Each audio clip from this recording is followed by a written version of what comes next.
pilot's duty is built on trust, the trust that he will protect the aircraft and every soul on board and bring them safely to their destination. On March 24, 2015, that trust was shattered forever.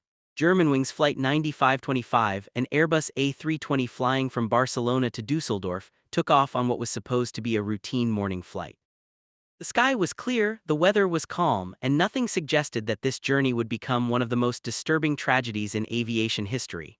On board were 144 passengers and 6 crew members, families returning home, students traveling with their teachers, people lost in their own thoughts, unaware that their fate had already been sealed. In the cockpit sat Captain Patrick Sondenheimer, an experienced pilot, and First Officer Andreas Lubitz, a young and seemingly professional co-pilot. As the aircraft climbed smoothly to 38,000 feet and entered cruise mode, everything appeared completely normal. The pilots talked casually, flight instruments were stable, and the cabin remained quiet and relaxed. After some time, the captain followed standard procedure and announced that he would briefly step out to use the restroom. Lubitz calmly replied, "I have control," a routine phrase in aviation that signals full responsibility has been temporarily transferred. The captain smiled, exited the cockpit, and the reinforced door closed behind him. At that exact moment, the situation changed forever. Lubitz's expression hardened. He reached for the autopilot panel and deliberately dialed the altitude down from 38,000 feet to just 100 feet, an action that is never accidental. The aircraft immediately began a steady descent toward the French Alps at an alarming rate. Lubitz then locked the cockpit door in manual override mode, ensuring that no emergency code from outside could open it.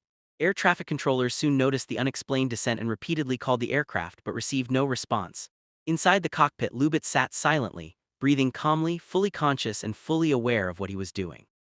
When the captain returned and realized the door would not open, panic set in. He knocked, shouted, pleaded through the intercom, entered the emergency code. Nothing worked. As the aircraft continued to descend, warning alarms filled the cockpit, shouting terrain ahead, pull up, but Lubitz did nothing. Outside the cockpit, the captain grabbed an emergency axe and began striking the reinforced door with all his strength, knowing time was running out. In the cabin, passengers began to sense something was terribly wrong. The plane was descending rapidly, screams filled the air and fear spread as the mountains grew closer. Despite every desperate attempt, the door did not break. At 10:41 a.m., Germanwings Flight 9525 slammed into the mountainside at high speed, instantly killing all 150 people on board. Investigations later revealed that this was no accident.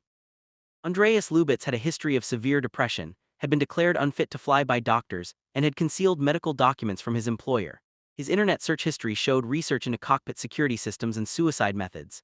He had planned this act in silence. The crash forced the aviation world to confront a painful truth, that technology alone cannot guarantee safety, and that mental health is as critical as mechanical reliability. As a result, global aviation rules were changed forever, including the implementation of the two-person cockpit rule and stronger mental health monitoring for pilots.